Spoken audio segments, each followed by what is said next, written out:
Students, तो आज हम करेंगे sources of knowledge and various methods to acquire knowledge. ज्ञान के स्रोत क्या हैं, कहाँ से हमें वो मिलता है, इसके बारे में हम जानेंगे और उसको प्राप्त करने की विधियां, उस सोर्स से हमें जो मिला है what is the methodology behind that, तो ये सारा हम उससे करेंगे। तो अगर मैं ज्ञान के स्रोत की बात करूं, दिस इज और sources and this is methods acquiring knowledge.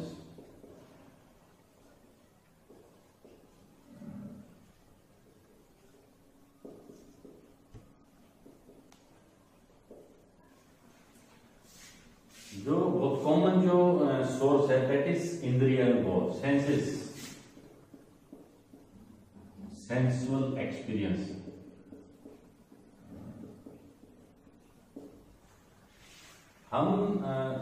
हमारी जो इंद्रियां हैं, हमारे आईज, हमारे ईयर्स, हमारे नोज, टंग और स्किन।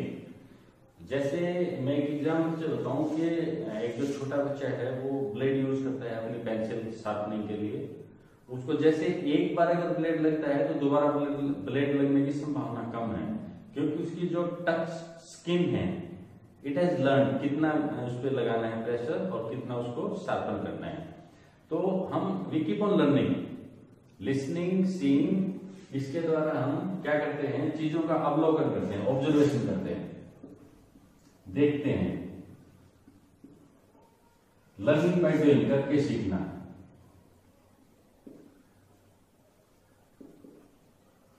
उसके बाद दृश्य सामग्री और श्रव्य सामग्री, दिस इज विजुअल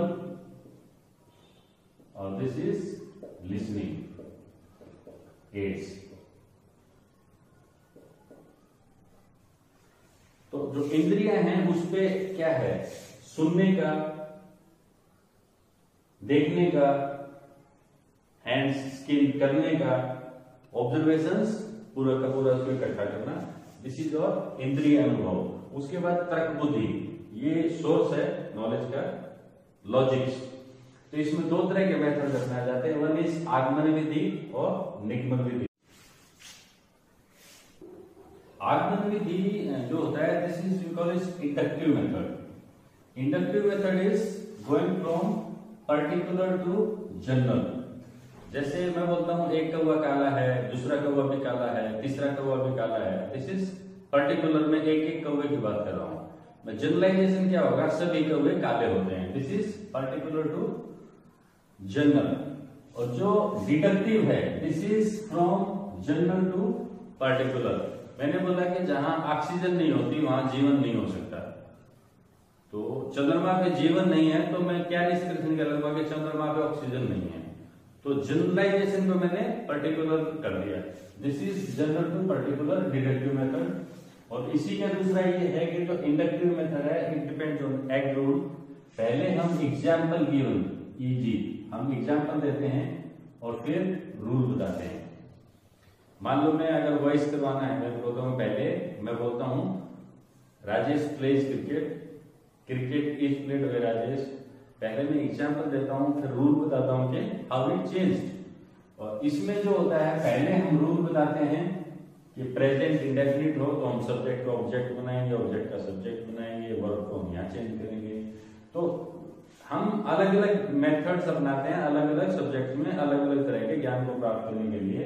किसी में हम इंडक्टिव मेथड अपनाते हैं और कुछ में हम डिडक्टिव मेथड अपनाते हैं। उसके बाद है आपद ज्ञान।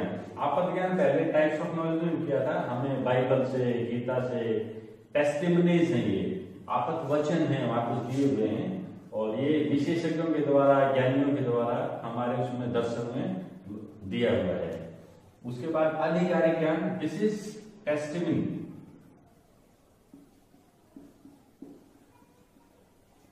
And this is authoritative, authority, आधिकारिक ज्ञान। अधिकारियों के द्वारा आदेश दिए जाते हैं, वो भी एक ज्ञान है, उसमें जो सूचना दी जाती है उसको ज्ञान के रूप में लेते हैं। उसमें जो आदेश दिए होते हैं, जो उसमें डिस्क्रिप्शन दिया होता है, ये बुक्स में हो सकता है, आदेशों में हो सकता है, इंस्ट्रक्शन में हो सकता है, this is all authoritative knowledge. तो इसका जो स्रोत है वो अथॉरिटी है, वो अथॉरिटी से आया है, और उसका जो तरीका है आधिकारिक आदेश देते हैं और उसके इंस्ट्रक्शंस रिटन डॉक्यूमेंट जाते हैं। Government of India gazette notification देती है, दिस इज आधिकारिक ज्ञान। तो ऑर्डर्स के द्वारा ये विशेषज्ञ स्पेशलिस्ट और vice people, this is again authority and orders. सूचना एकीकरण, integration of knowledge, integration of information, sorry,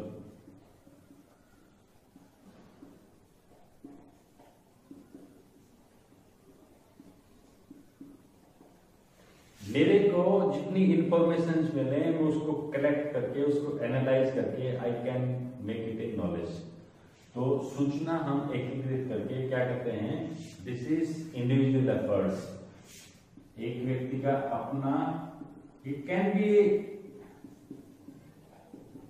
वो व्यक्ति रिसर्चर हो सकता है जो बहुत सारे डाटा इकट्ठे करता है, कंपाइल करता है, assumptions और उसका हाइपोथेसिस बना के प्रूव करता है।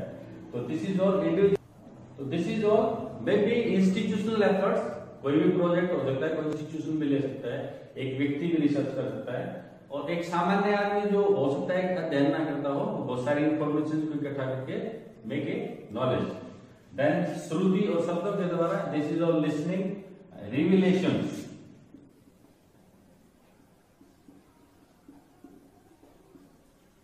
लोगों ने कभी कहा है, रिविलेशन वर्ड्स के द्वारा, किसमें है, धर्म ग्रंथ, हमारे ग्रंथों में ऐसा लिखा है, हमारे गीता में ऐसा लिखा है, कुरान में ऐसा लिखा है, बाइबल में ऐसा लिखा है, और अलग अलग धर्मों के बहुत सारे बुक्स हैं और बहुत सारे संत हैं, कबीर जी ये कह के गए हैं, और गुरु गोविंद दो खड़े, बहुत सारे श्लोक हैं, बहुत सारी बुक्स हैं जिसके अंदर लिखा हुआ है कि दिस इज दिस। तो वो हम सारा का सारा श्रुति और शब्दों के द्वारा, श्रुति और शब्द, और ये हो सकता है हम रिवर्स करने तो अच्छा रहेगा, धर्म ग्रंथ, पुस्तक व संतों की वाणी सोर्सेज हैं, और श्रुति और शब्दों के द्वारा प्रोसेस है। तो मैं इसको रिवर्स कर देता हूं। प्रकृति के द्वारा, nature is the best teacher. मैं रोज देखता हूं कि सूर्य निकलता है, टाइम पे छिपता है, तो this is I can learn punctuality. प्रकृति में हम बहुत सारी चीजों को देखते हैं कि जीवन में उसको जोड़ के वी कैन अडॉप्ट इट। तो ये this is by nature, what is source, source is nature. क्या करता हूं मैं, ऑब्जर्वेशन एंड फॉलो, मैं उसको देखता हूं और फिर उसको फॉलो करता हूं।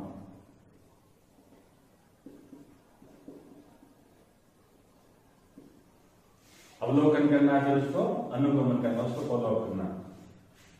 प्रयोग के द्वारा, ये this is scientific, through experiment, तो सोर्स इज एक्सपेरिमेंट्स।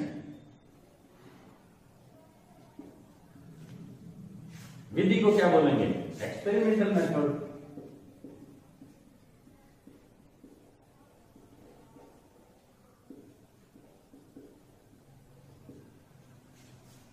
साइंस का जितना का पूरा का पूरा ज्ञान है, that is based on experiments and we go through experimental methods, we prove it, और उसके बाद we make principles and laws. Then आस्था, दिस इज किसी के अंदर कोई बिलीफ, ट्रस्ट, फेथ, और उसके द्वारा उसके अंदर ये फेथ होता है, कैसे है, this is belief through trust.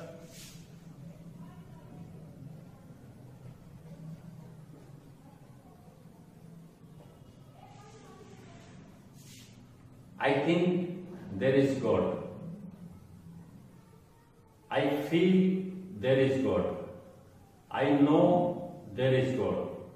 ये केवल मेरा विश्वास कि मेरा जो फेथ है वो बदलने से मेरी जो कन्विक्शन है, जो स्वीकार करने की जो भावना है, वो स्ट्रॉन्ग होती जाती है। I think is one part, I feel is one part, I know is one part. So this is that way. उसके बाद हमारी परंपरा और रूढ़ियां, हमें बचपन से जो कुछ हम देखते हैं वो वैसा ही ज्ञान हम डेवलप कर लेते हैं और उसके हैबिचुअल भी हो जाते हैं। तो दिस इज ऑल ट्रेडिशंस,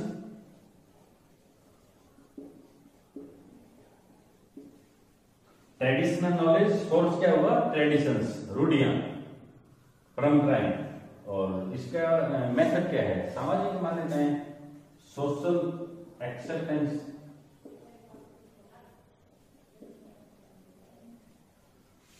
धीरे धीरे हम परिवर्तन करते रहते हैं। पहले हमें पर्दा सिस्टम स्वीकार था, वो धीरे धीरे कम होता जा रहा है। पहले सोसाइटी में बहुत सारी चीजें थी, बाल विवाह था, वो नहीं हो रहा है। This is all social acceptance. तो परंपरा और रूढ़ियां हैं सोर्सेस, और जो मेथोडोलॉजी है वो सोशल एक्सेप्टेंस है। और उसके बाद सांस्कृतिक परिवेश, हमारा जो कल्चरल कंटेक्स्ट है, किसी भी संस्कृति से हमें अपने एनवायरनमेंट से ज्ञान प्राप्त होता है। मैं आपको एक एग्जाम्पल बताता हूँ। हमारा एक शब्द है, अगर हम अपनी कल्चर की बात करें, राम। तो राम जो है, राम इज ए वर्ड, एक शब्द है। लेकिन अगर मैं किसी को बोलता हूँ राम राम, तो ये अभिवादन हो जाता है, केवल हमारी संस्कृति में स्वीकार है। और अगर मैं किसी को बोलता हूँ Ram Ram Ram, then it's something I want to go away, like कोई चीज है जिससे मैं आई डोंट लाइक। और मैं किसी को अगर बोलूँ राम राम राम राम, तो ये भजन हो जाता है। तो ये जितनी सारी नॉलेज थी, this is all in cultural context. ऐसे ही अगर आप दूसरे देशों में जाएंगे, normally if I talk of Christians और British people, they are very emotional by the word please.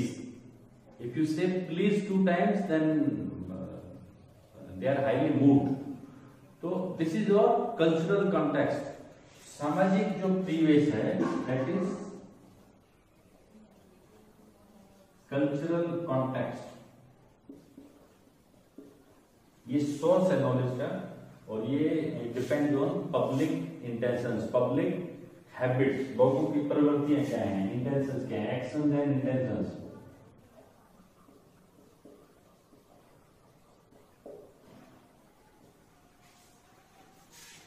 और बहुत सारे ज्ञान है जो हमें अपनी आवश्यकता से मिलता है, प्रेरणा से मिलता है, ये हमारी जरूरत होती है, हमारी एक मजबूरी होती है। This is all necessity and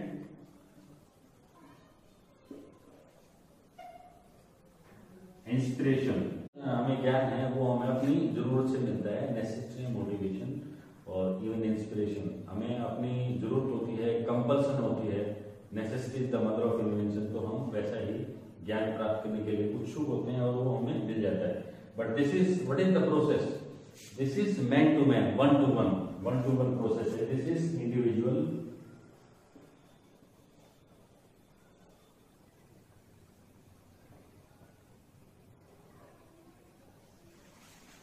it is achieved by one's own willingness. एक आदमी की अपनी इच्छा के द्वारा दूसरे आदमी से प्रभावित होकर या उसको फॉलो करके मैं जो ज्ञान प्राप्त करता हूँ।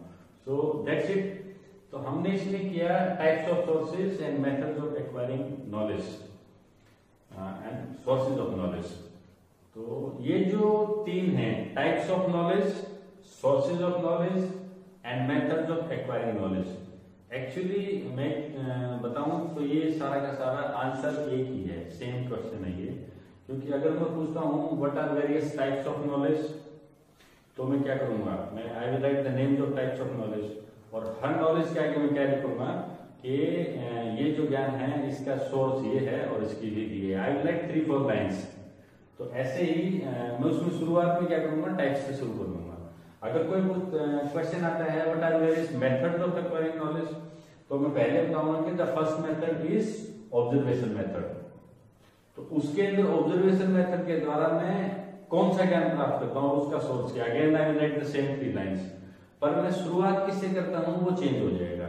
We have to write every time the 3 lines, types of knowledge, source of knowledge and method of acquiring knowledge. And ये क्वेश्चन हर बार हर साल यूनिवर्सिटी एग्जाम में आता ही है। तो इसका चाहो तो ये दोनों कंपेयर करके बीच में एक लाइन और डाल दो and you can write types of knowledge. तो कौन सा जो नॉलेज है उसका सोर्स क्या है, उसकी विधि क्या है,